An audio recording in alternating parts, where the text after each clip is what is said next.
uyingizni remont qilganingizda muzsiz soladigan idishlargacha ahamiyat bersangiz, dizaynlarni prosta yorib olasiz.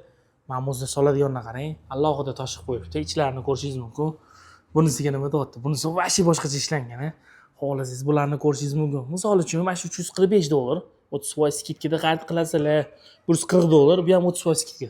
Eng katta assortimentni ko'rsataman. O'zingizlar uchun ko'rishingiz mumkin mana. Hojatxonaga deysizlar, hojatxonaga ham bor. Ikkinchi etajga qarab sekin chiqib ketadi.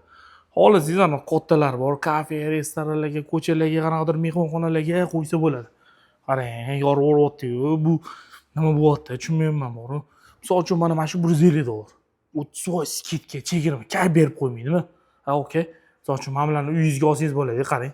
Har xillari bor. Mana kattaligini qarang, misol uchun. Bunday bo'lsa, taq etib ochiladi, taq yopib qo'y. Mana o'zi yopiladi. Yopishi shart emas. Bunisi ham xuddi shunaqa mana.